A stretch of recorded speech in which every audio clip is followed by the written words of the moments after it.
malam ni kita back to our business. Cerita kita malam ni curahan hati yang kita nak dengarkan. Alright. So, line semua okey, kita pun tak payah nak spoil sangat lah kan. Dah spoil dah tadi. Kita dah menghiburkan anda semua malam ni. So, saya nak kita nak dengar satu perkongsian kisah daripada seseorang berkaitan dengan isu perebutan anak dekat tepi jalan. So, apa cerita sebenarnya? Okey? Boleh ya? Baik. Puan ready okey puan okey, alright. Saya jemputkan yang pertama, dipersilakan dengan nama tak payah bagi tahu nama lah. Tapi tak tahu kalau naik nama ni okey kot. Dengan nama Puan Amy sahaja.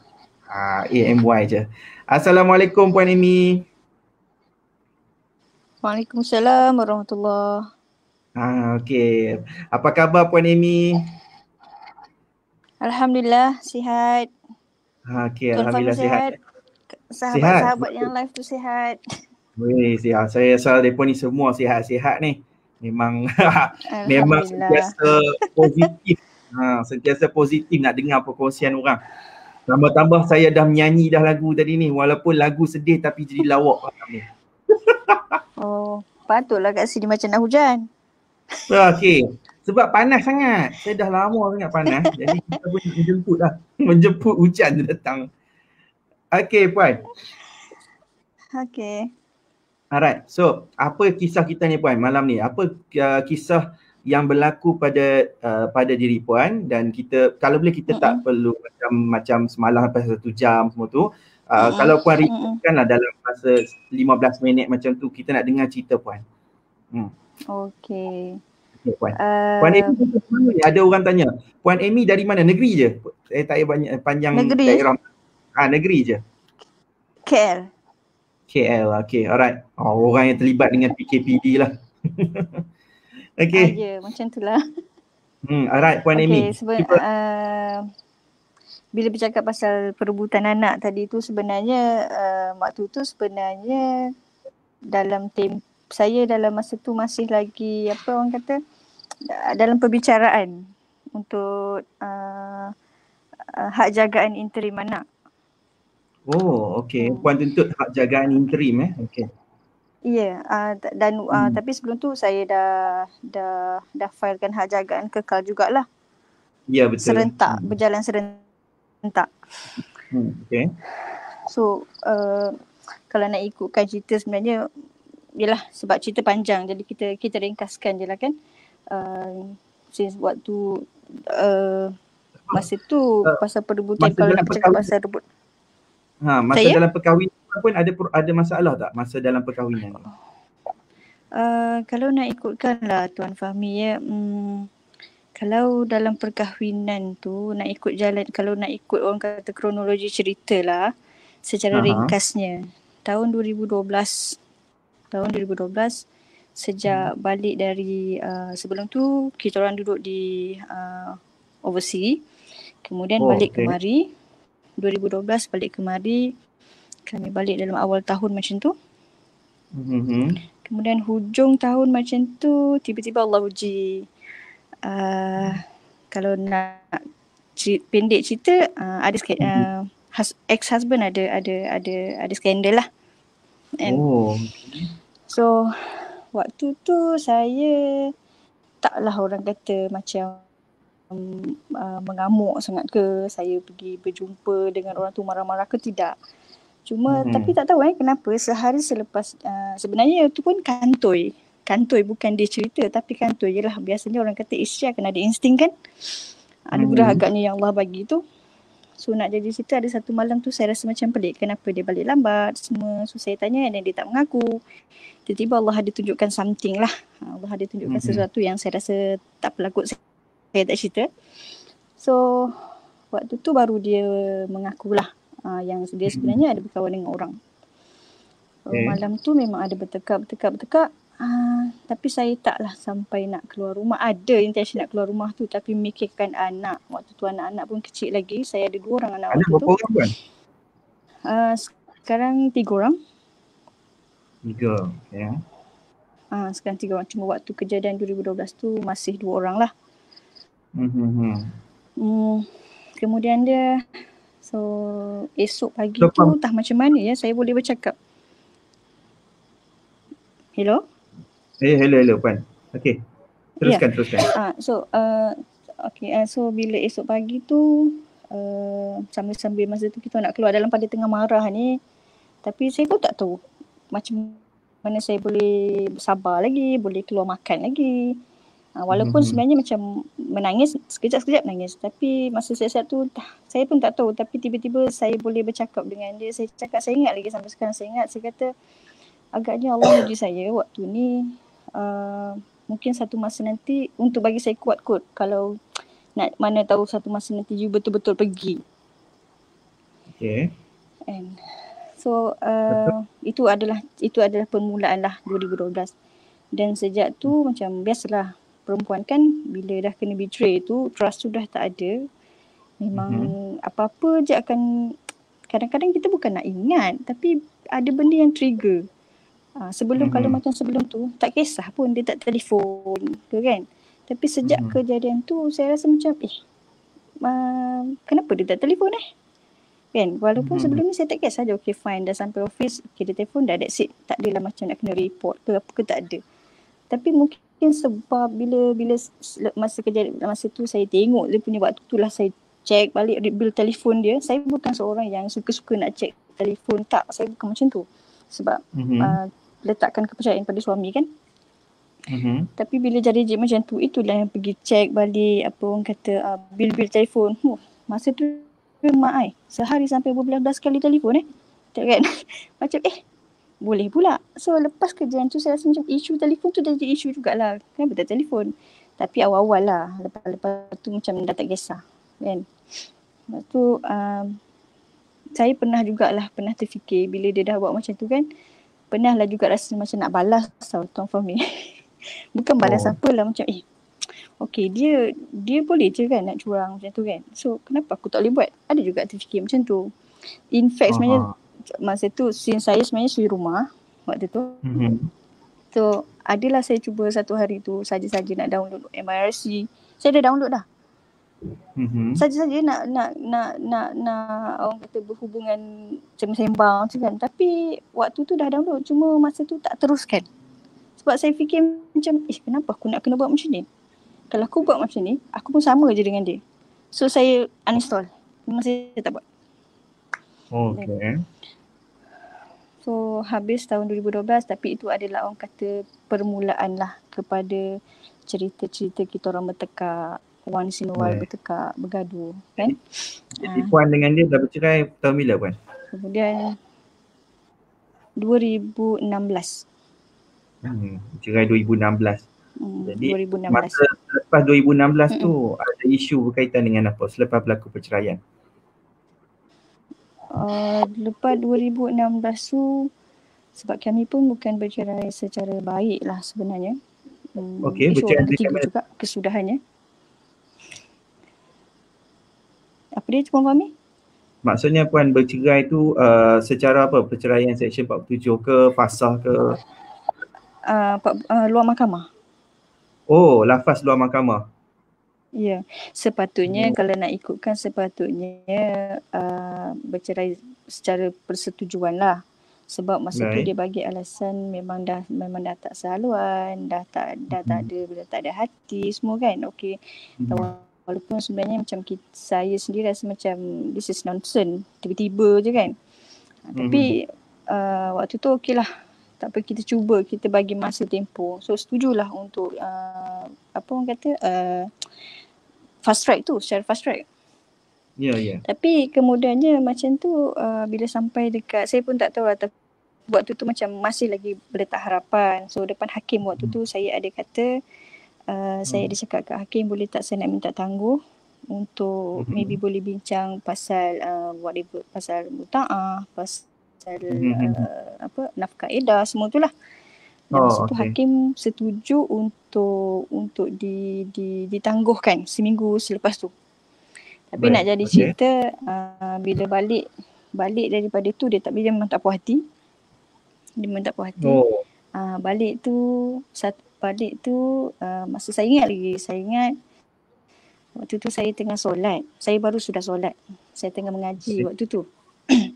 Kemudian saya rasa macam ada orang buka pintu bilik. Tapi bila saya tengok dia, lepas tu dia keluar balik.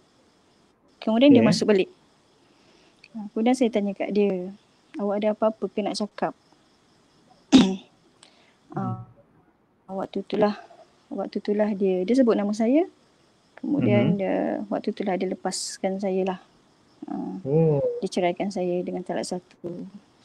Waktu tu lepas daripada dia cakap tu, saya teruskan mengaji. Saya teruskan baca Yasin waktu tu. Tuhan je lah yang tahu macam mana rasanya kan. Tapi saya teruskan baca. Kemudian dia panggil saya. Saya diam je. Saya teruskan baca. Kemudian dia panggil lagi saya. Tinggi sikit lah suara dia. Kemudian saya cakap, awak nak apa lagi? And lepas tu baru dia datang. Dia cakap lah, okay, dia setuju untuk bagi rumah, dia setuju untuk bagi kereta kan. Tu saya cakap dengan dia. Masa tu saya cakap, saya ingat, aku sumpah, saya tanya kat dia, kita bercerai ni bukan sebab orang ketiga. Sebab saya cakap waktu tu, kalau berani sumpah lah atas nama anak-anak. Dan saya kata, if let's say kita bercerai ni disebabkan orang ketiga, memang saya cakap dengan dia, saya takkan redha sampai bila-bila dan awak takkan tenang sampai bila-bila. Masa tu lah, tapi saya taklah marah. Masa tu lah saya cakap macam tu. So nak pendek cerita, masa tu petang tu masih lagi boleh keluar minum cendol sama-sama kan. Walaupun dah ada petang tu lah sebelum lafaz cerai lah malam kan. Dah, selepas. Okey. Selepas. Saya sebab masa tu saya dah cuba dah tuan. Kalau ikut cerita dia, saya dah cuba untuk ambil hati dia balik. Macam-macam saya buat. So masa tu tak buat pengesahan ke apa? Saya dah cuba. Waktu tu tarikh yang sepatutnya, masa tu belum lagi lah. So tarikh yang sepatutnya yang Tuan Hakim tangguhkan tu untuk lafaz cerai tu tukarkan kepada pengesahan lah. Yalah. So seminggu lepas dia lafazkan di luar mahkamah tu memang untuk pengesahan. Sudah selesai tu. Dan waktu tu sebenarnya hakim sebenarnya kalau ikut kami macam waktu tu dia setuju untuk bagi rumah, bagi kereta dan bagi nafkah edah. Okay. And then bila kat depan hakim tu dia cakap depan hakim dia nak bagi rumah, dia setuju untuk bagi rumah, dia setuju untuk bagi kereta, apa lagi dia kata dia setuju untuk bagi nafkah edah. Sedangkan waktu tu saya tak minta pun, tapi dia yang bagi. Kemudian dia sebelum dia sendiri sebut. So masa tu sebelum waktu yang kita ke mahkamah tu cakap pasal anak. Ada cakap pasal anak-anak. Masa awal-awal tu kata macam tak apalah, anak dengan dia dululah. Anak dengan dia dulu bagi saya masa sebab saya pun suri rumah kan. Tapi cuma saya minta anak yang ketiga dengan saya. Masa tu dah ada anak yang nombor 3. So saya minta anak yang paling kecil dengan saya sebab anak yang kecil tu dia tak sekolah lagi. Saya? Umur berapa anak ketiga? Apa dia? Anak ketiga waktu tu umur 3 tahun. Kecil lagi lah. 3 tahun. Kecil lagi. Kemudian lepas tu waktu depan hakim tu awal-awal memang okey dah setuju macam tu. Tapi masa depan hakim dia tukar. Dia kata tak apa. Kita tengok nanti sebelum nak balik raya sebab dia menetap di tempat lain. Sebelum nak balik raya dia akan tanya anak yang sulung nak duduk dengan siapa. If let's say anak sulung kata nak duduk dengan ibu, so ketiga-tiga anak akan duduk dengan ibu. If let's say anak-anak kata nak duduk dengan ayah, dia akan duduk dengan ayah lah. Dia cakap masa tu dia tukar. Masa depan hakim tu lah dia ubah. Kita tengok anak nak duduk dengan siapa. Puan? Tapi nak pendek cerita ya saya. Yang Puan cerita kata depan hakim ni, yang tentang anak ni, di hadapan hakim yang lafaz cerai tu ke ataupun hakim mahkamah tinggi Puan? Dia depan hakim mahkamah rendah. Tapi waktu tu memang hakim ada cakap untuk hal anak itu di luar bidang kuasa, so kena ke mahkamah Betul. tinggi.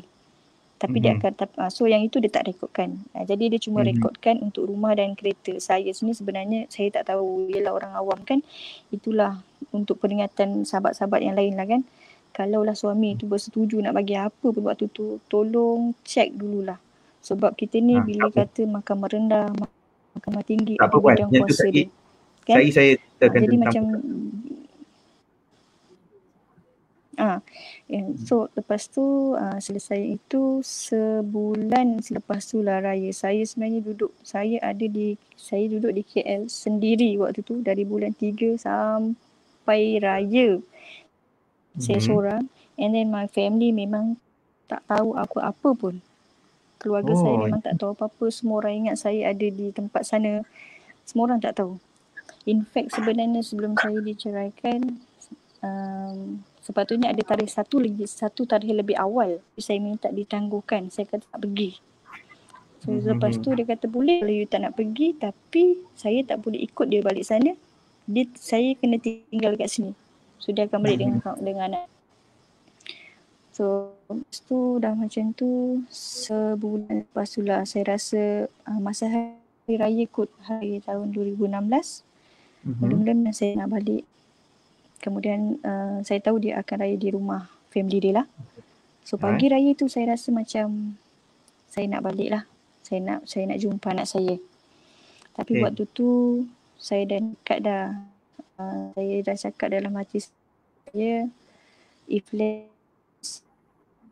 perkara ni jadi disebabkan orang ketiga, memang dah tak apa dah. Saya tak akan cuba apa-apa. Saya akan back off lah. That's it. Sebab orang kata first time is a choice kan. First time is a mistake. Second time is a choice. So balik ke kampung, saya jumpa anak-anak. Masa tu sampai pagi tu raya dia tak ada. Dia pergi solat. And then cuma ada anak-anak. Kemudian saya nampak anak saya ni dia pakai tudung tau. Tapi waktu tu saya tak ada belikan anak saya tudung. So saya tanya, tudung ni siapa belikan? Tu dia kata kawan ayah. Okay. So kawan ayah tu lelaki ke perempuan? Perempuan. Okay, so saya dah tahulah. Saya dah tahu. Sebab saya tanya dia. Masa divorce sebelum saya tanya. Sebab orang ketiga, awak ada orang lain atau tak? Dia kata tak. Memang mati-mati dia kata tak. Kan? So bila dia macam tu, dia balik solat tu.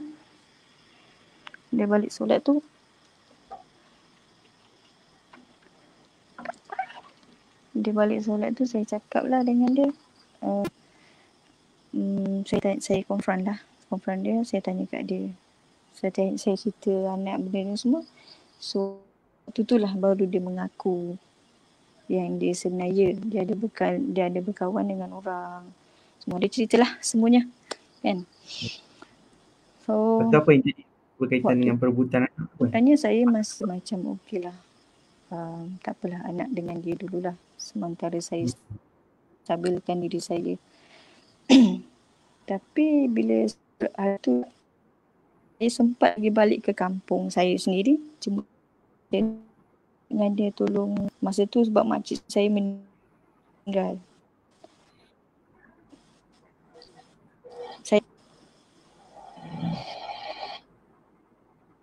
Test. Alamak, line. Test. Hello. Line kurang okey ke puan? Okey, penonton boleh tengok tak ada line gangguan ke?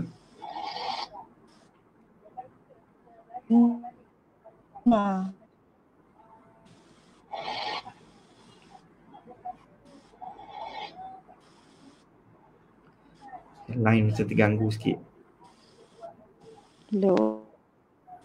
Hello puan. Puan Amy okey ke? Dengar ke puan? Ni macam sangkut ni. Siapa puan? Puan putus-putus dan Tuan Amin dah bunyi macam robot, tak dengar. Oh patutlah. Siapa yang dengar? Siapa yang putus-putus tu? Sama saya ke ataupun Puan Amy? Dengar tu puan. Hello. Hello, test. Line saya ke line Puan Amy ni?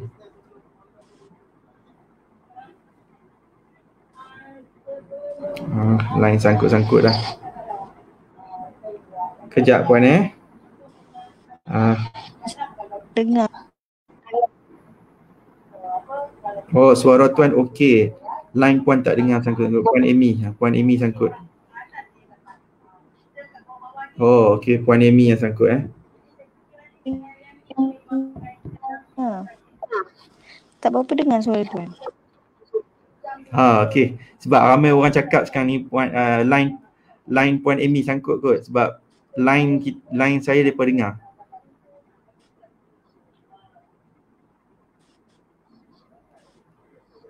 Test. Oh, okey. Hello.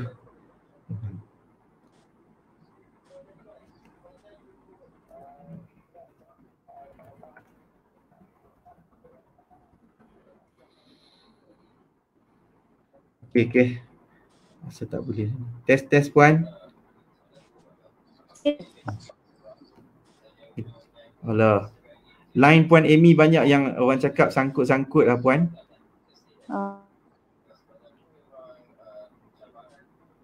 Okay. Baik, tak apalah. Saya rasa takut ada isu dari sudut teknikal dengan Puan Amy punya line, dan saya rasa mungkin tak sampai kita nak dengar cerita perebutan anak tersebut, tapi ada beberapa isu yang mungkin kita boleh ulaskan pada malam ni.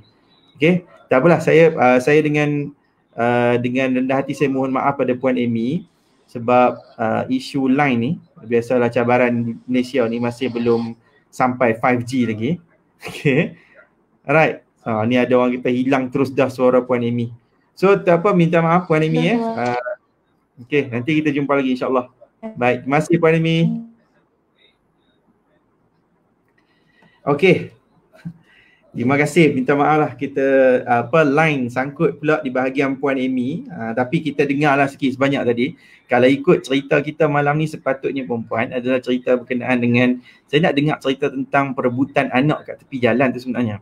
Tapi gangguan sebab saya ingatkan saya yang line tu tak berapa okey. Tapi bila ramai yang kata Puan Amy yang sangkut, Puan Amy line tak okey, suara Tuan jelas. Jadi saya pun rasa okey, ada problem dekat line di pihak Puan Amy. Okey, yang tu memang perkara biasalah, nanti sambung lagi nak dengar InsyaAllah nanti kita mungkin akan jemput lagi Puan Amy kata malam ni. Tapi kita akan bincangkan ada satu perkara yang menarik juga yang saya nak bawakan tentang proses perceraian. Okey, dalam proses perceraian patut tak kita ada lafaz perceraian di luar mahkamah? Okey, itu pertama. Yang keduanya cerita tentang nak record, tentang ada apa-apa terma persetujuan. Okey, baik puan-puan. Dalam cerita Puan Amy tadi sebenarnya ada isu berkenaan dengan kita panggil dalam proses perceraian tiba-tiba ada lafaz cerai. Kita dengar tadi. So, apa yang perlu kita fahamkan bila dalam proses perceraian tersebut, so pihak Puan Amy tadi diminta untuk tunda sebab untuk berbincangan. Ini salah satu perkara yang satu perkara yang bagus juga untuk kita bawakan supaya isu mengenai persetujuan untuk bercerai ni dia boleh untuk kita minta tunda kalau kita ada perbincangan yang kita nak bincangkan. Kalau kita sendirilah willing tu untuk bincang, kita boleh minta untuk tunda di mahkamah supaya ada peluang untuk kita bincangkan tentang bagaimana nafkah anak, bagaimana nafkah iddah, bagaimana mut'ah dan sebagainya. Sebab yang tu adalah ruang untuk mengenai perbincangan ni diberikan. Diberikan kepada seseorang yang ingin membuat perceraian berbincang terlebih dahulu. Kejap Puan Amy kata tengok wifi penuh. Kita try tengok masuk sekali lagi. Puan Amy, test Puan Amy, buka mikrofon. Boleh tak? Puan Amy keluar balik dah. Okey, terkeluar balik dah. Okey, tak apalah. So memang kita tak dapat line langsung lah dengan Puan Amy sekarang ni. Jadi isu yang kedua adalah berkenaan dengan cerita Puan Amy nak bercerai dan kemudian ada terma-terma persetujuan yang ingin direkodkan. Baik, dalam cerita kita sekarang ni, kalau adalah perkara yang berkaitan dengan perceraian tapi dia ada benda yang kita nak bersetuju. Contoh dia macam nafkah iddah, berapa mut'ah, berapa nafkah yang tertunggak sebagainya, nafkah anak. Di mahkamah rendah syariah perempuan, kalau kita bercerai, kita biasanya akan berlaku perceraian tu di mahkamah rendah syariah. Okey, bila di mahkamah rendah syariah, dia hanya boleh rekodkan tentang nafkah iddah, mut'ah, nafkah yang tertunggak dan juga nafkah anak. Sebab yang ni adalah bidang kuasa mahkamah rendah. Okey, tapi kalaulah perceraian pihak-pihak ni dia ada isu berkenaan dengan hak jagaan. Maksudnya suami ni tak setuju nak ambil, bukan suami nak ambil jagaan anak. Ibu pun dah setuju, tak puas hati nak ambil jagaan anak. So kita tak boleh nak bincang masa tu. Kalau katalah ada persetujuan sekalipun. Contoh si bapa setuju je nak bagi anak. Mak pun okey setuju saja nak jaga anak. Tapi benda tu tak boleh direkodkan dekat dalam perintah mahkamah rendah. Even dua-dua setuju, suami isteri setuju nak bercerai secara baik dan kemudian bila setuju nak cerai secara baik ni, dia orang nak minta sekali sebab alang-alang nak bercerai ni, kalau boleh kita tak payah nak panjang cerita kan. So nak ada perintah kata tentang hak jagaan. Jadi adalah orang minta kata untuk masukkan terma persetujuan perceraian ni, salah satunya adalah tentang jagaan anak. Jadi hakim biasanya akan menasihatkan bahawa yang ni bukan kuasa mahkamah rendah, bukan bidang kuasa mahkamah rendah. Sebab hadanah ataupun hak jagaan anak adalah di bawah mahkamah tinggi. Dia kuasa hakim mahkamah tinggi. Jadi kalau katalah ada persetujuan sekalipun masa tu, dia tak boleh direkodkan. Kalau adalah benda tu direkodkan pun, benda tu tak boleh dikuatkuasakan. Okay. So, apa caranya adalah, kalau katalah ada persetujuan sekalipun, selepas habis perceraian, anda mesti pergi ke mahkamah tinggi syariah untuk membuat tuntutan hak jagaan anak. Di mahkamah, tak semestinya kita naik ke mahkamah ni sebab nak berebut. Kadang-kadang kita nak ada clarification, okay? Kita nak ada perintah hitam putih supaya pihak-pihak ni mematuhi. Setiap orang ada tanggungjawab masing-masing. Yang ni tunaikan tanggungjawab, yang ni tunaikan tanggungjawab. So ada perintah yang ikut boleh mengikatkan tentang hak jagaan ni. Mungkin tentang isu pergiliran hari raya ataupun isu pembahagian cuti sekolah. Benda yang boleh dibawa bincang, falyatafaddal, dipersilakan, okay, untuk ke Mahkamah Tinggi Syariah bagi membuat tuntutan hak jagaan anak. Okay, sebab ini adalah isu berkenaan dengan bidang kuasa. So kalau katalah bersetuju cerai semasa di mahkamah rendah, minta maaf, benda tu tak boleh direkodkan terus di mahkamah rendah tu untuk kes jagaan. Bagaimana pula kalau kata berkaitan dengan harta? Contoh, harta yang dibagi ni. Yang ni nak kata sepencarian, yang ni tak. Yang ni bukan pencarian, nak bagi rumah dan sebagainya. Okay. Di mahkamah rendah syariah juga, kalau katalah ada persetujuan, kereta nak bagi, rumah nak bagi dan sebagainya, kalaulah benda tu diminta kepada hakim untuk dimasukkan sebagai perintah, biasanya juga hakim akan menasihatkan kata, cerita berkenaan dengan pembahagian harta ni adalah di bawah bidang kuasa mahkamah tinggi juga. Ya, sebab dia melibatkan isu harta sepencarian perempuan. Dia berbeza kalau kata tentang hutang. Contoh dengan isteri kena bayar hutang kepada suami sejumlah sekian-sekian. Okay. Yang tu mungkin dekat mahkamah rendah boleh. Tengok pada nilai hutang lah. Kalau tentang suami hutang dengan isteri pun boleh juga, okay, di mahkamah rendah. So saling berhutang, tapi tengok kepada nilai. Kalau nilai tu lebih daripada 100,000, yang ni kena direkodkan di mahkamah tinggi. So boleh kita tulis dekat dalam perintah mahkamah rendah, tapi dia tak boleh dikuatkuasakan, dia perlu untuk di-endorse di mahkamah tinggi. So kena naik juga mahkamah tinggi. Jadi kalau katalah anda ada yang nak berlaku perceraian tu dan kemudian nak rekodkan persetujuan tentang harta sepencarian, jadi anda kena tahu, kena pergi ke Mahkamah Tinggi Syariah. Perempuan kena pergi ke Mahkamah Tinggi untuk rekodkan. Baru perintah tu valid. Maksudnya valid ni macam ni. Kalau dah ada dalam perintah tu, salah satu pihak tak patuh kepada perintah tu, dia boleh diambil tindakan. Tu valid. Kalau katalah benda tu hanya ada dalam mahkamah rendah punya perintah, jadi kalau ada pihak melanggar, benda tu tak jadi apa-apa. Sukar. Sehinggalah perintah tu di-endorsekan di Mahkamah Tinggi. Masih lagi nak kena naik Mahkamah Tinggi. Okay. Jadi apa yang boleh direkodkan semasa proses perceraian di Mahkamah Rendah, biasanya rekodkan tentang nafkah anak. Berapa setiap bulan. Berapa setahun. Okay. Yang keduanya, rekod tentang nafkah iddah. Berapa nafkah iddah yang kita boleh setuju? Berapa yang suami boleh setuju kalau ada persetujuan? Yang ketiganya adalah rekod tentang mut'ah. Kalau kata ada tentang mut'ah, kita setuju dan setuju tu, boleh rekodkan mut'ah. Asalkan nilai mut'ah tu tidak lebih daripada 100,000. Itulah tidak lebih daripada 100,000.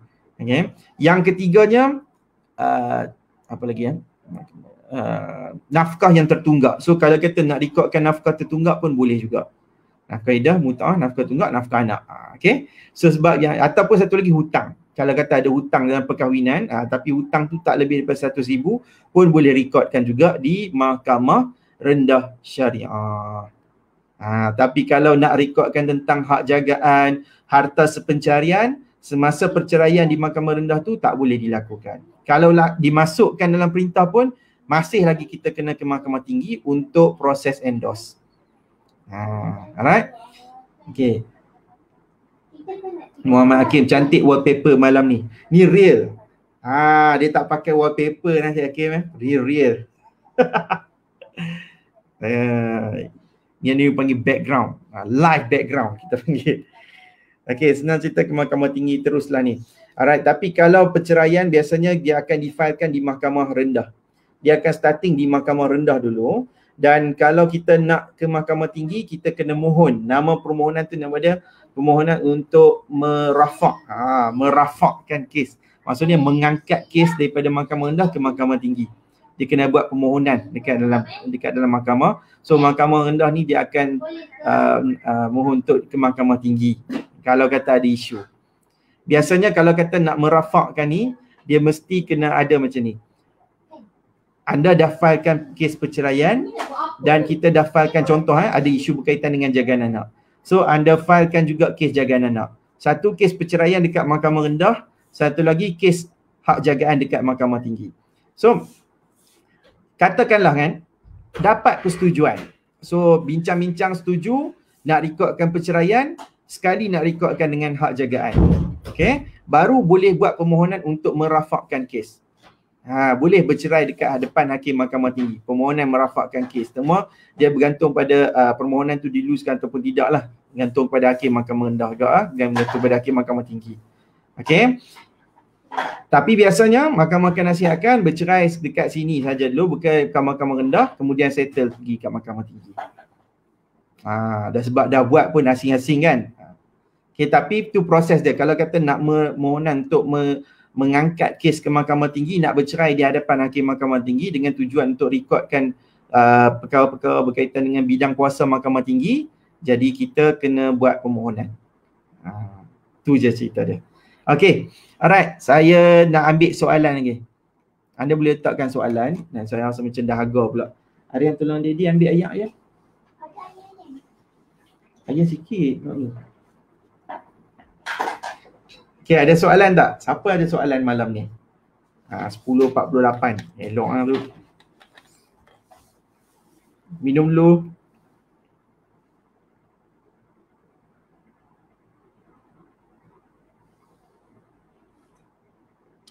So far perempuan okey ya? Okay. Line saya tak tahu lah. Saya harap line ni kita, kalau boleh tinggi lah.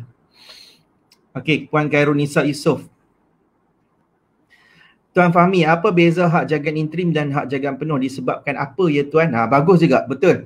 Terima kasih Puan Karunisa, sebab tadi ada isu yang Puan Amy ceritakan juga. Puan Amy cerita tentang hak jagaan sementara dan juga hak jagaan penuh kan. Awak aku nampak line macam aku ni enggak sangkut-sangkut. Okay, alright. Cerita dia tentang apa macam ni. Hak jagaan anak kita sebut sebagai hak jagaan kekal. Okey, hak jagaan penuh. Penuh sampai anak tu dia terhenti hak jagaan anak Hadinah ni pada umur dia mencapai 9 tahun. Okay. Jadi kalau kata sampai 9 tahun bagi perempuan, 7 tahun bagi lelaki, dia dah terhenti, tapi dia boleh dimohon untuk disambung. Okay. Dia boleh mohon untuk disambung. So, hak jagaan kekal ni maksudnya dia mempunyai autoriti untuk untuk mendaftarkan persekolahan lah especially. So macam kalau hari jagaan tu, kalau orang dapat hak jagaan kekal ni, katakanlah sekolah dekat Selangor, okay, Isnin sampai hari Jumaat. So hari Sabtu dengan Ahad, hari kepada pihak satu lagi. Okay, tu kita biasanya apa yang ada dalam cerita tentang hak jagaan kekal. Hak jagaan kekal ni ataupun hadanah ni, dia akan melalui proses perbicaraan. Andai kata pihak yang kita tuntut tu tidak ada persetujuan. Okay, maksudnya kita tuntut hak jagaan anak dengan alasan yang tertentu. Kita hantar kepada bekas suami saman tu. So bekas suami tak setuju. Bekas suami nak lawan. Dia kata dia pun nak ambil juga. Dia pun nak hak jagaan kekal. Dia nak ambil hak jagaan anak induk kita panggil. So, dia lawan, dia tak setuju, dia akan diarahkan untuk masuk pembelaan. Bila nak diarahkan masuk pembelaan tu, kita dah set dah, memang kita kata dia tak ada persetujuan. Bila tak ada persetujuan, dia akan melalui proses sebutan, dia akan melalui proses perbicaraan, dia akan melalui proses penghujahan sehinggalah dikeluarkan keputusan. Yang panjangnya adalah proses perbicaraan. Sebab dalam perbicaraan tu kita nak kena ada proses untuk memberikan keterangan utama. Selepas memberikan keterangan utama, kita nak membuat pemeriksaan balas. Okay. So bila nak buat pemeriksaan balas, selepas pemeriksaan balas nak buat pemeriksaan semula. Baru selesai kita pergi kepada saksi pula. So dia panjang. So bayangkan kalau kata tuduhan tu ataupun dakwaan kita berat, kita lagi banyak saksi, lagi banyak bukti kita nak kena bawa. So proses perbicaraan tu jadi panjang. Okay, bila jadi panjang ni, kadang-kadang tuntutan hak jagaan anak ni, anak baru umur 3 tahun. Nak selesai tu tengok-tengok sampai anak ni dah umur 6 tahun, 7 tahun pun baru nak selesai. So panjang kan gap tu, kadang-kadang 3 tahun dan sebagainya sebab proses perbicaraan tu. Okay, proses perbicaraan. So dalam perbicaraan ni lagi ada pula bantahan dan sebagainya. Okay, take time. Mengambil masa yang panjang sebab proses untuk mendengar keterangan daripada pihak bapa dan juga pihak ibu. Tu mudah dia. Jadi dalam proses yang panjang ni, dalam proses yang kita nak sampai kepada perintah jagaan kekal, macam mana status anak tu? Siapa nak jaga? Okay, siapa nak jaga puan? Betul tak? Kita macam terfikir, siapa nak jaga? Dah lah tempoh panjang ni, satgi duk berebut juga. Sebab nama pun hak jaga anak, kita nak tahu segera ni. Okay. Jadi dia ada satu tuntutan, nama dia hak jagaan anak sementara. Bahasa Inggeris dia interim order. Macam Perdana Menteri interim. Kita dia belajar daripada situasi kan. Baru kita tahu ada Perdana Menteri interim. Gitu. Interim tu maksudnya sementara. Sementara jagaan kekal tu diberi. So kita dibenarkan untuk memfailkan hak jagaan anak sementara ataupun interim order. Hak jagaan anak sementara ni perempuan, jadi ada dua cabang. Dua macam ni. Okay.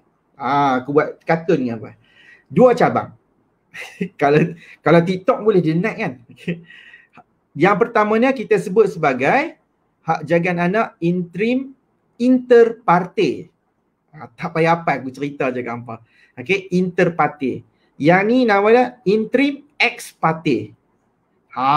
Nak sebut pun dah macam itulah. Okay, inter parte dengan ex parte.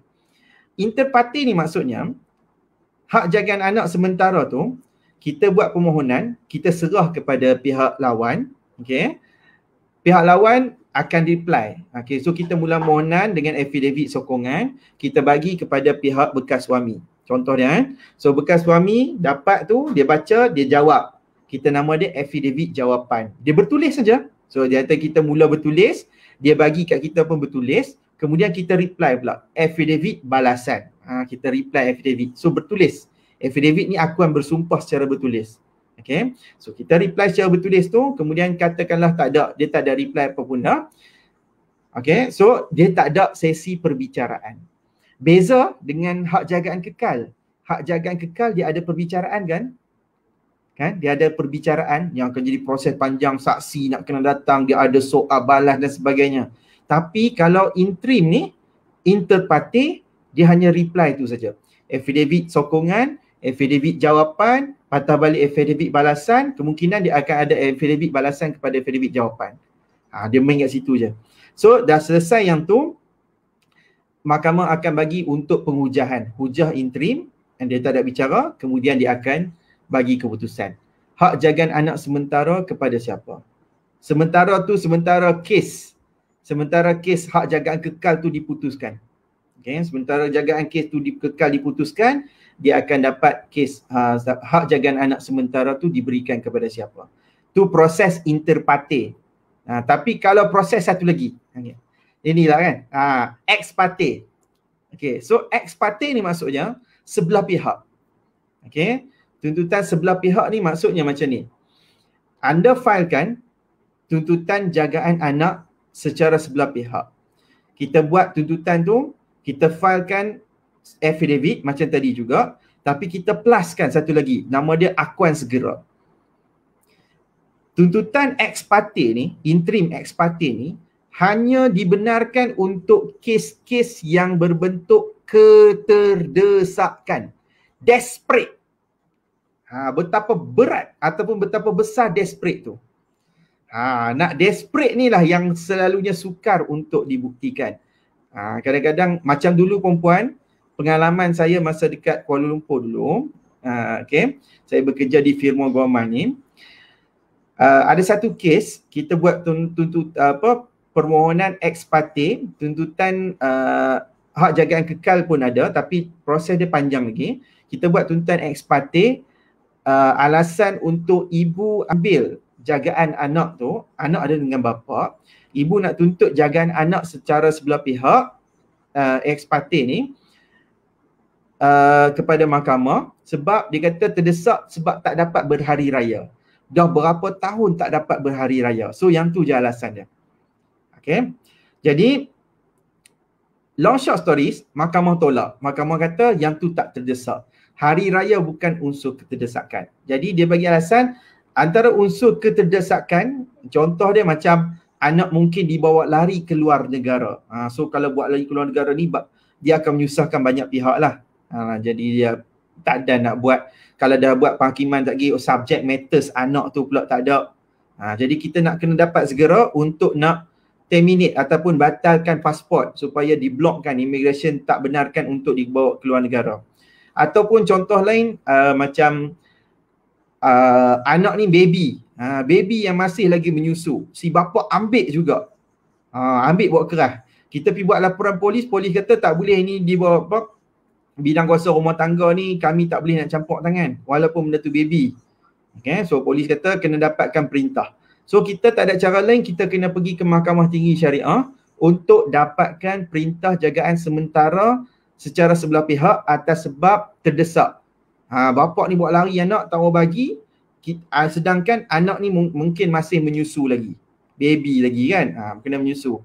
So kita dapatkan secara sebelah pihak, kita bagi tahu mahkamah apa unsur keterdesakan tersebut, isu terdesak ni. Okay, so benda ni kita kena bukti kepada mahkamah betapa besar keterdesakan tersebut. Ni antara contoh yang saya cerita terdesak tu. Jadi pimai macam mana sekalipun, dia bergantung kepada hakim untuk nak menilai terdesak ataupun tidak. Alright. Perintah inter partes tadi, hak mula-mula saya cerita tadi, hak jagaan anak sementara tadi, dia akan berkuat kuasa perintah tu sehinggalah hak jagaan kekal diputuskan. So maksudnya, kalau katalah hak jagaan kekal tu dah diputuskan, maka perintah hak jagaan anak sementara inter partes tu akan terbatal. Sebab dah keluar hak jagaan kekal. So habis dah inter partes. Tapi kalau kata untuk ex parte ni, okay, untuk ex parte ni, dia hanya berkuat kuasa 30 hari saja. 30 hari saja. Okey, 30 hari saja. Habis 30 hari tu, habis dah. Dia dah tak ada nilai dah perintah tu. Okey, jadi dalam masa 30 hari tu, dalam masa 14 hari, okey, 14 hari, 7 hari ya. Kita kena buat serahan. Okay, kita kena buat serahan kepada pihak, kita kan pergi ke mahkamah sebelah pihak. Okay, kita mohon. So hakim, katakanlah hakim benarkan. Hakim buat kelak, hari tu juga perintah ex parte. So dapat hak jagaan anak sebelah pihak kepada kita. So kita dapat, kita kena bawa pergi kat polis contohnya. Polis nak escort, okay, polis nak bawa, nak iring kita. So polis bawa, ikut, okay, kita bawa, okay, kami dah dapat perintah ni. Kami nak ambil anak tu. Okay, so kita ambil, dalam masa yang sama kita kena serahkan. Ni permohonan interim. Okay, kalau tak puas hati dalam masa 30 hari tu, kena reply. Kena masuk ke mahkamah tinggi untuk buat permohonan pembatalan perintah ex parte dan mohon untuk didengar secara inter parte. Hangpa nampak tak betapa complicatednya prosedur tu? Okay, tapi tak payah nak pening-pening sangat sebab kalau saya cerita ni dia panjang sikit kalau cerita prosedur. Sagi yang semua pakai sakit kepala. Senang cerita, interim ni sementara. Sementara kes kekal tu diputuskan. Boleh complicated kan ya. Okey.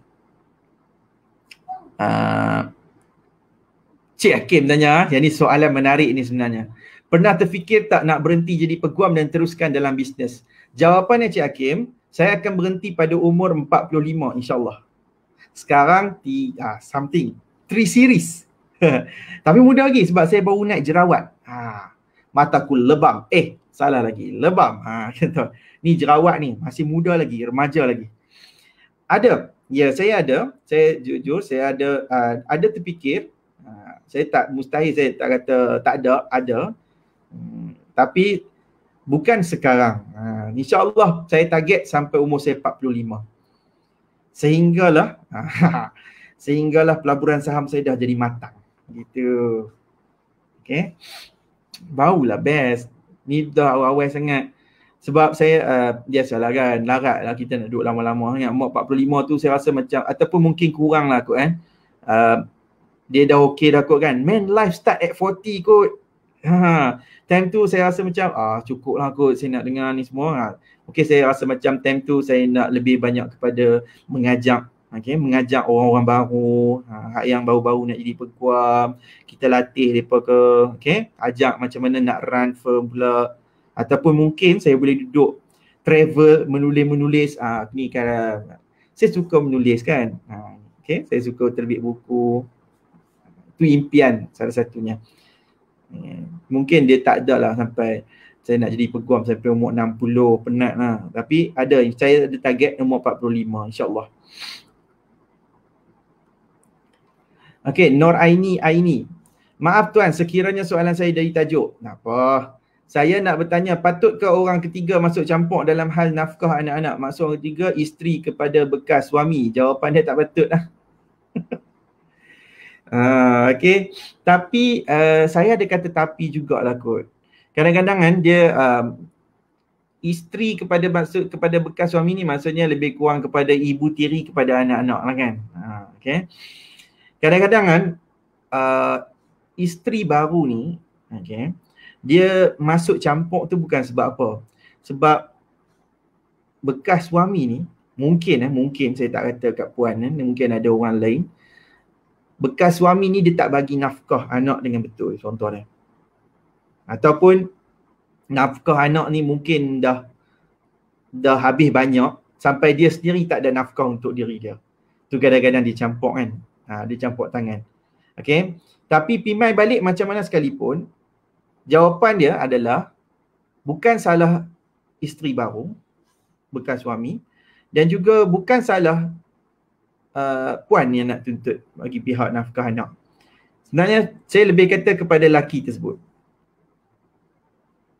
Sebab tanggungjawab memberi nafkah anak adalah kepada si bapa. Jadi pimai macam mana sekalipun, dia mesti seorang bapa ni sediakan nafkah anak. Dia tak boleh nak arahkan orang lain dah lah untuk cover benda tu, nak bayar nafkah anak. Jadi kalau dia pilih untuk berkahwin yang baru, berkahwin yang baru, maksudnya dia kena tahu dia akan ada tanggungjawab yang baru bersama dengan isteri baru. Of course isteri baru pun nak dapat nafkah juga. Jadi pimai balik, salah pada lelaki tu lah. Kalau lelaki ni boleh bagi nafkah dengan baik, mungkin bekas isteri yang baru ni dia tak ada isu sangat lah. Kalau kata dia ni okey je, nafkah pun okey. Selalunya orang jadi isu ni, mungkin bukan cerita orang lain lah, Takzik Makweh. So cerita dia tak dapat nafkah dengan baik. Isteri baru ni kata, apa aku kahwin ni tak pernah duk dapat nafkah pun, dia duk bagi kat nafkah anak-anak je sampai habis, aku sendiri duk tanggung dia sendiri saja. Selalunya jadi isu macam tu. That's why dia campur tangan tu. Sebab dia nak bagi atok kan. Sebab nafkah untuk aku ni tak ada. Dia nak atok lah lelaki dia ni. Bagi nafkah banyak ni. Tapi senang cerita, kalau kata ada isu berkaitan campur tangan dan sebagainya, kita jangan pening. Inilah fungsinya mahkamah rendah syariah. Inilah fungsi mahkamah syariah dalam kes nafkah anak. So buktikan tentang berapa nafkah anak yang kita nak tuntut tersebut. Kita tuntut nafkah anak bukan untuk keperluan kita, tapi untuk keperluan anak-anak kan. So kita tuntut kat mahkamah. Biar mahkamah yang perintahkan. Bila mahkamah dah perintahkan, adalah campur tangan orang ketiga ke, keempat ke, ke-10 sekalipun, kita akan stick kepada perintah tu sahaja. Puan Anur Fatil, berapa lama proses hak jagaan interim ni tuan? Senang tak prosesnya? Puan Anur, hak jagaan anak interim ni, saya tak boleh nak kata dalam estimate bulan lah, berapa kali. Tapi saya boleh kata berapa kali lah. Kita boleh kata berapa kali naik lah dalam proses. Kalau kita filekan mula-mula, kita panggil, kita dalam proses affidavit sokongan. So mula. Kemudian kita akan naik kali kedua untuk terima affidavit jawapan. Daripada pihak lawan. Kemudian kita akan naik kali yang ketiga untuk terima affidavit, kita pula reply balik affidavit balasan. Kemudian kita mungkin akan terima pula affidavit jawapan kepada affidavit balasan. So mungkin 4 kali. Kemudian yang kelima hujah. Dan kemudian yang keenam keputusan. Ada keadaan yang kadang-kadang 3 kali je. Affidavit jawapan, kemudian hujah. Pun boleh jadi juga. So dia bergantung kepada kita nak reply tu. Kita reply tu penting kalau kata ada isu. Ada isu yang perlu untuk kita jawab dan kita buktikan, kita kena buktikan dalam bentuk bertulis tu. So senang tak prosesnya? Dia tak ada bicara. Bila tak ada bicara ni, boleh jadi senang, boleh jadi susah. Sebab kadang-kadang ada benda yang kita perlu buktikan secara saksi. Tapi macam mana kita nak buktikan secara saksi? Saksi orang yang bercakap kan. Sebab benda ni kita akan reply dalam bentuk bertulis. So dia bergantung penuh kepada documentation, bukti documentation, gambar-gambar documentation dan sebagainya. Faham So senang tak? Saya boleh kata moderate lah. Saya tak boleh nak kata senang sangat. Soalan apakah ini? Betul. Cik Hakim kata sebab seorang businessman juga. Ya betul. Saya run Belantara Diffuser. So saya kan co-founder kepada Belantara Spa. So kita sekarang ni spa memang kalau ikutkan target sebelum ni memang kita nak target jauh sebenarnya. Tapi sebabkan bila jadi PKP, PKPD apa semua ni, sebutlah PKP apa sekalipun, spa bab pelancongan ni memang yang terjejas sekali. Yang paling terjejas lah. Alright. So kita tak nampak dah ke hala tuju ke arah tu. Tapi bila nampak rezeki lebih ke arah untuk ke arah produk, insyaAllah kita mungkin akan go further more on produk lah.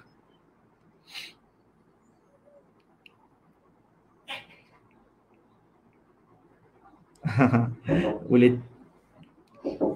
Tapi buka Aryan, kenapa kunci pintu? Okey, apa kata? Saya pun mempunyai masalah yang sama, bukan nafkah je, nak call anak pun dia kontrol pelik-pelik. Okey. Yang ni kacau ganggu bab jagaan ni lagi problem sebenarnya ni. Okay, Kak Kia kata apa ni? Betul, kalau terjadi perebutan anak buat report polis tak jemput sebab tak ada perintah jagaan. Betul.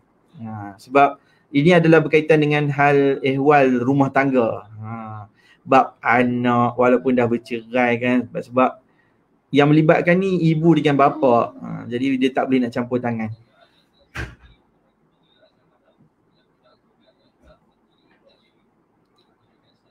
Okey, soalan Mami Erin. Gambar kucing Puan Mami Erin ni kalau oren. Ayan, main ambil Daisy. Saya tunjuk kucing saya pula. Tuan Fahmi, kalau anak-anak dah berumur 13 tahun ke atas, tak perlu buat tuntutan hak jagaan anak kan? Right. Yang kedua, boleh tak Tuan bagi contoh tuntutan nafkah tertunggak? Macam mana tu? Adakah dari mula tak bagi nafkah diri anak dan kita ada dekat usaha mahkamah keluarkan? Okey Puan Mami Erin. Ni saya nak payang kucing saya pula. Ini Daisy popular. Gebu-gebu. Daisy popular lah malam ni. Bosak ni. Kucing Parsi. Okey. Kalau anak anda berumur 13 tahun ke atas, tak perlu buat tuntutan. Okey. Kita perlu ataupun tidak ni kan, dia bergantung kepada isu berlaku. Kadang-kadang isu yang berlaku ni mungkin isu yang nak berebut juga. Ya, kejap. Kalau hak jagaan anak ni tak kira umur kadang-kadang. Kadang-kadang umur anak 15 tahun pun nak berebut juga.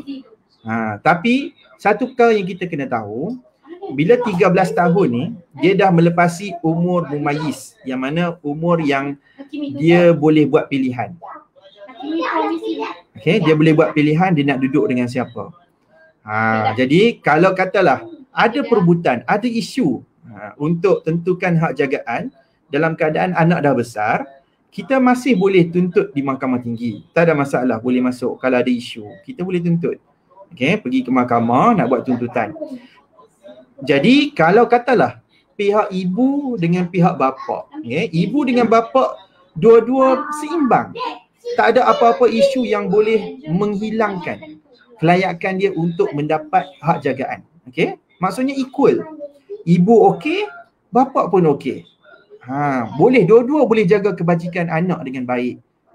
Okay, jadi anak diberikan peluang untuk membuat pilihan. Nak duduk dengan siapa? Nak duduk dengan mak ke? Ataupun nak duduk dengan si ayah? Tapi mahkamah akan tengoklah. Mahkamah akan panggil anak tu personally. Masuk dalam bilik, mahkamah akan tanya. Anak, okey. Along, contohnya. Along, kenapa nak duduk dengan, saya tak pernah masuk lah kan, ni contoh lah. Okay. Pegawai mahkamah cerita. Sebab pegawai mahkamah je boleh masuk. Peguam tak boleh masuk. Bab masa pilihan tu hanya hakim dengan bantu mahkamah je lah. So bantu mahkamah ceritalah apa yang berlaku. Hakim akan tanyalah, nak duduk dengan ni sebab apa. Kalau dia kata nak duduk dengan ayah, contoh dah sebab ayah ada beli game dan sebagainya semua tu, okey. Duduk dengan mak apa? Kenapa tak duduk dengan mak? Tak mau duduk dengan mak sebab mak tak bagi apa, duduk asyik mengaji, tak bagi buat tak bagi pergi mandi ban ke apa ke, contohlah kan. Ni kalau orang kampung kan mandi ban. Apa tak mandi ban? Ban tu macam tali ayak lah, tali ayak dekat bendang. Tali ayak dekat bendang-bendang tu kita panggil ban kalau orang utara ni. So mak kata mak tak bagi mandi ban, contoh dia. Ayah mungkin dia beli macam-macam lah, PS5 dapat, PS4 hari tu pun ada lagi tak jual pun dah beli PS5. Ayah bagus-bagus macam tu. Jadi biasanya hakim akan utamakan bagi kepada mak. Tapi kalau lah Along ni kata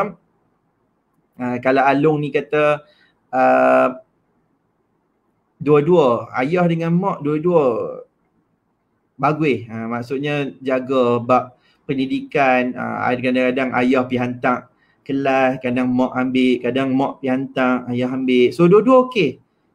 Okay, jadi mahkamah akan tanya, okey, jadi nak prefer kepada siapa? Saya rasa macam nak duduk dengan mak lah kot. Sebab bagi tahu mak sekian macam ni. Okay, so mahkamah akan bagi peluang pada anak tu. Bagi peluang untuk pilih lah. Senang. Sebab anak dah besar. Yang keduanya Puan Mami Erin kata apa ni? Kalau tuntut tunggakan nafkah. Nafkah tertunggak biasanya bermula daripada perintah yang telah dikeluarkan. Dia bukan dulu-dulu. Kalau dulu-dulu ada perintah okey, tapi kalau dulu-dulu tu tak ada perintah, nak tuntut nafkah tertunggak ni payah sikit.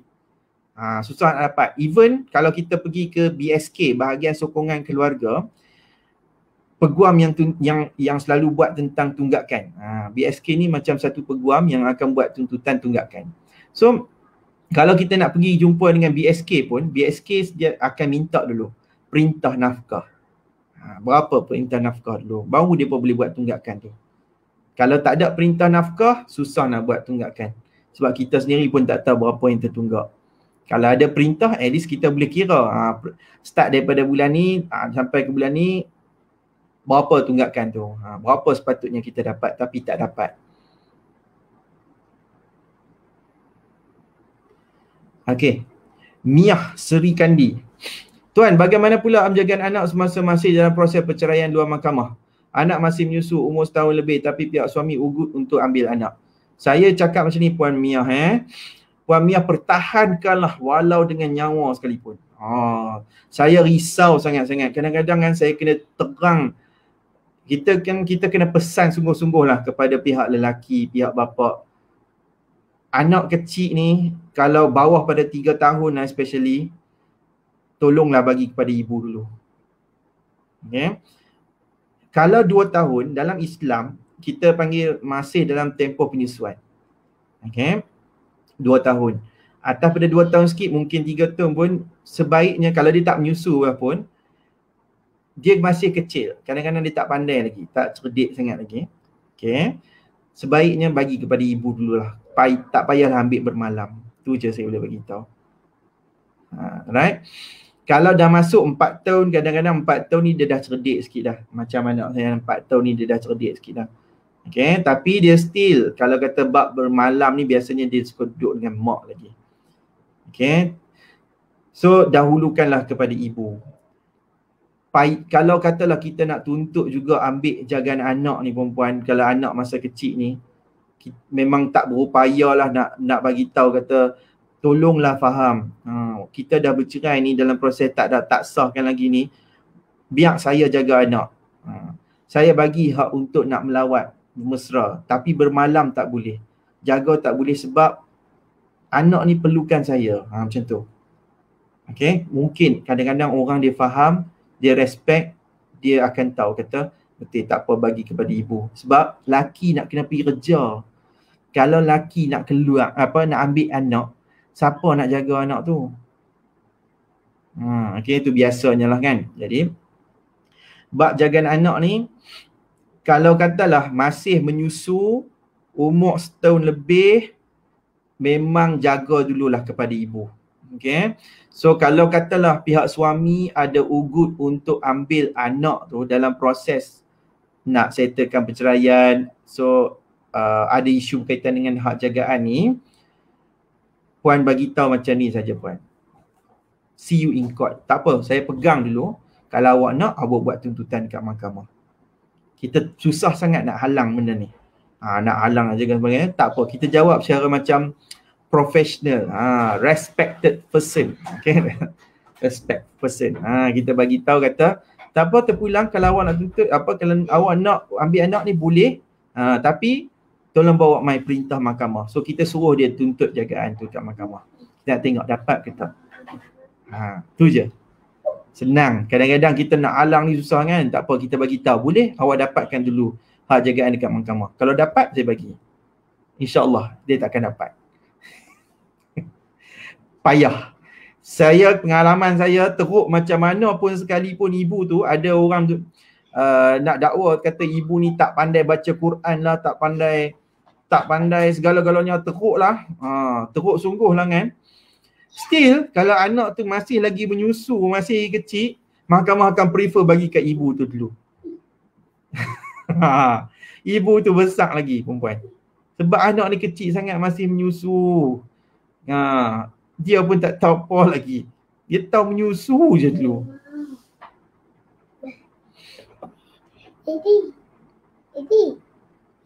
Ya sayang. Kira kemah ke? Okey. Garang kau miau tu. Itulah. Tak tahu dah nak ajak senyum macam mana kat Kia. Puan Karunisa Yusof. Tuan, sekiranya pihak satu lagi memang tak ambil kisah bab anak, adakah pihak ibu tetap perlu meneruskan kes tuntutan hadanan anak? Adakah ia akan beri kesan kepada masa akan datang misunderstanding dari segi persekolahan? Pihak satu lagi memang tak ambil kisah bab anak. Maksudnya pihak bapa kan? Tak perlu meneruskan kes tuntutan hadanan. Teruskan je puan. Dah halang-halang buat kan? Teruskan je lah. Takkan nak tarik balik. Kalau dah buat tuntutan tu dekat mahkamah, habiskanlah biar sampai dapat perintah. Kalau dia tak ambil peduli pun tak apalah.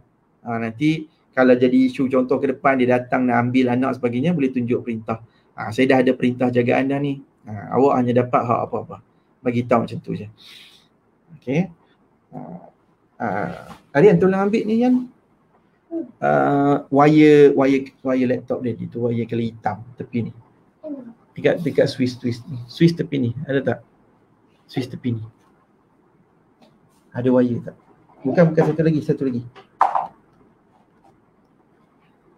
Putih warna hitam. Black. The black one.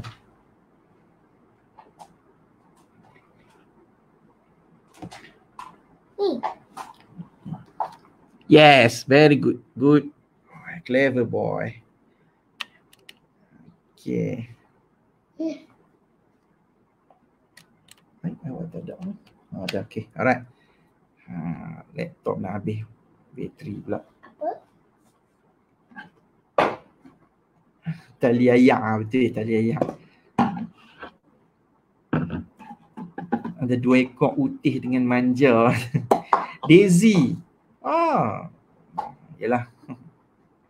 Ban parit rosak. Okey. Nuryat Muhammad Shoaib.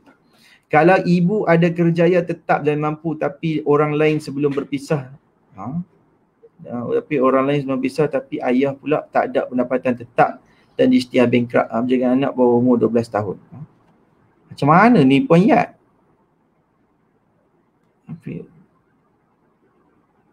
Tapi ayah pula, tapi ada orang lain kot. Ada, perkataan ada tu tak ada pun. Sebelum pisah tapi ayah pula tak ada pendapatan tetap. Okey, bab penjagaan ni perempuan. Bab penjagaan ni dia tak ada kaitan dengan bab nafkah. Alright?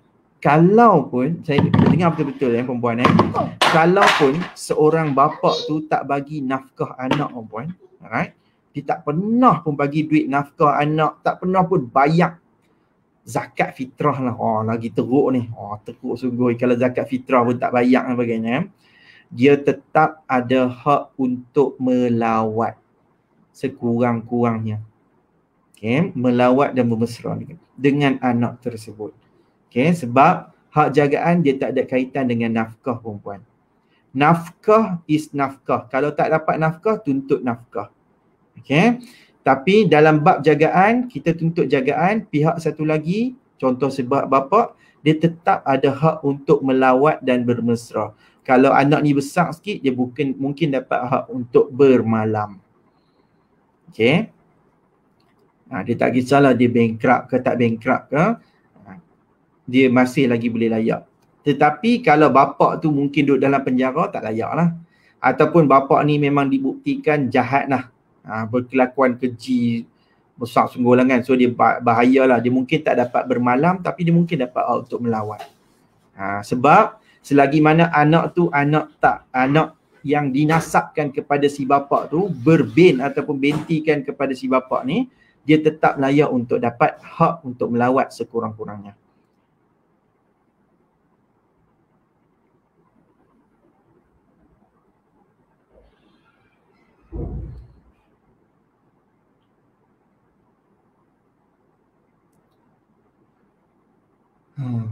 Ingat, anak saya dulu perempuan putus susu pada umur 2 tahun. Ada orang lain. Okeylah, saya rasa macam menjawab juga kan. Saya rasa tadi ada orang lain tu.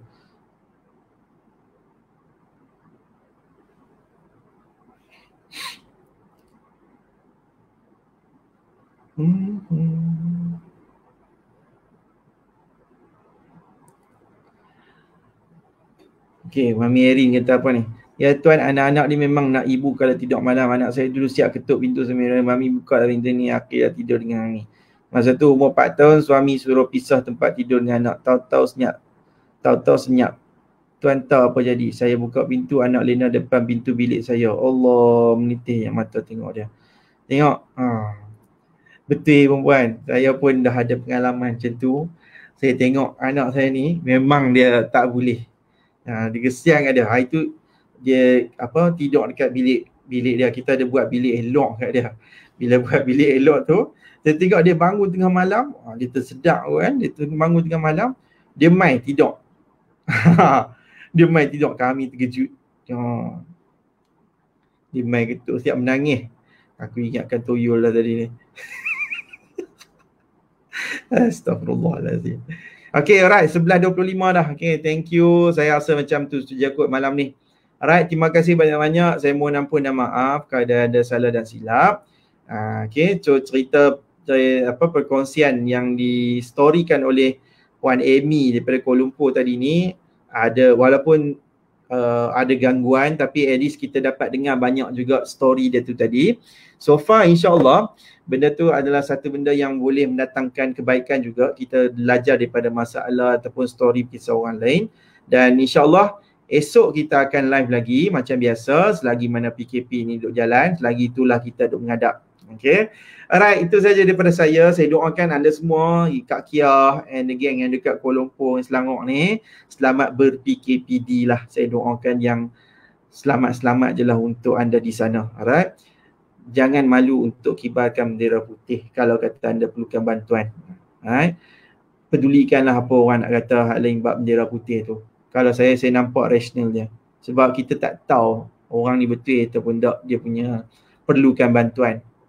Okay. Kalau mungkin kita tak tahu lambat sampai bantuan, mungkin jiran sebelah, jiran-jiran yang lain boleh nampak, rumah ni perlu, kita kena tolong. Senang kalau tengok benda tu. Okay. Alright, itu saja daripada saya. Saya mohon ampun dan maaf anda salah silap. Wabillahi taufiq wal hidayah. Wassalamualaikum warahmatullahi wabarakatuh. Jumpa lagi. Bye bye.